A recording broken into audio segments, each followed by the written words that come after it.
Everyone, आज हम class 10 math chapter 5.1 question number 4 का जो कि हमारे पास सारवांतर और एपी वाला पद ज्ञात करना है उसका क्वेश्चन नंबर जो है हमारा 14 देखने वाले हैं। इससे पहले क्वेश्चन नंबर 13 तक हम अगले वीडियो में देख चुके हैं। तो इसके लिए सबसे पहले हमें क्या करना है, चेक करना है ये एपी में है या नहीं। एपी में है या नहीं चेक करने के लिए हम D1 D2 और D3 कैलकुलेट करेंगे।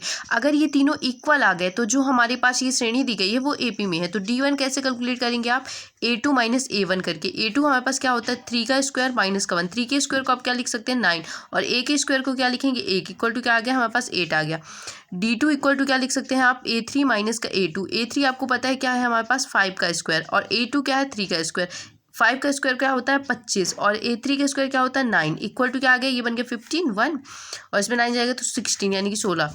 D3 हम देखते हैं, D3 क्या है हमारे पास A4 माइनस का A3। A4 क्या है हमारे पास 7 का स्क्वायर यानी 7 7 49 माइनस 5 25 25 यानी 5 का स्क्वायर और 7 का स्क्वायर मैंने डायरेक्ट लिख दिया। आप चाहें तो एक स्टेप मैंने कम कर दिया, आप उसी तरीके से लिख सकते हैं।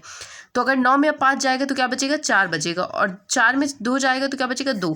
तो यहाँ पे आप देख सकते हैं कि जो D1 है इस चूँकि जो हमारे पास यहाँ पे आप लिखेंगे चूँकि, इसलिए नहीं चूँकि का जो सिंबल होता है वो इस तरीके से होता है, ठीक है।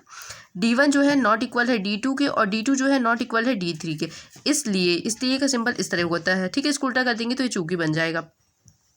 जो श्रेणी है वो कहे में है एपी में नहीं है, एपी में नहीं है। अब क्वेश्चन नंबर लास्ट और 15 नंबर क्वेश्चन देखने वाले जो इस प्रश्नावली का लास्ट है, इस चैप्टर का नहीं।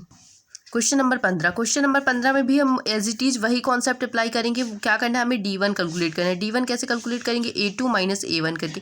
A2 आपको पता है क्या है 5 का स्क्वायर। 5 का स्क्वायर क्या होता है 5 का स्क्वायर मैं लिख देती हूँ माइनस का 1 का स्क्वायर यानी कि 25 माइनस 1 इक्वल टू क्या आएगा हमारे पास 24 आ जाएगा।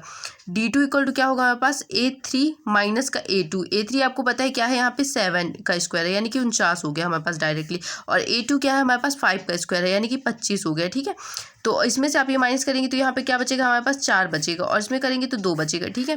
फिर इसका D3 आप कैलकुलेट करेंगे, वो क्या होगा आपके पास A4 माइनस का A3 इक्वल टू A4 क्या है हमारे पास 73 है माइनस का और A3 क्या है हमारे पास 7 का स्क्वायर यानी कि 49।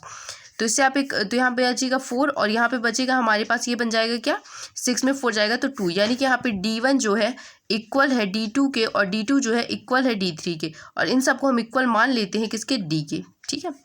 और इसलिए जो श्रेणी होगी वो कहे में हमारे पास AP में है। श्रेणी जो है श्रेणी AP में है, और D जो हमें सारवांतर ज्ञात करना था वो क्या हो गया हमारे पास D हो गया, D25 आ गया, ठीक है। अब इसके हमें 3 पद ज्ञात करना है। तो पहला पद A होगा। A क्या होता है हमारे पास पहला पद ही होता है, यानी कि पहला पद जो होता है उसको हम A ही बोलते हैं, तो A का स्क्वायर यानी कि A।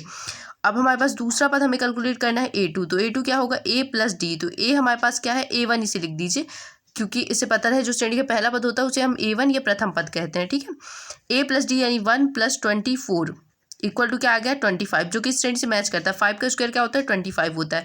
अब A3 देखते हैं A plus 2D equal to A यानी कि 1 प्लस 2 इंटू 24, ठीक है, इक्वल टू तो 1 प्लस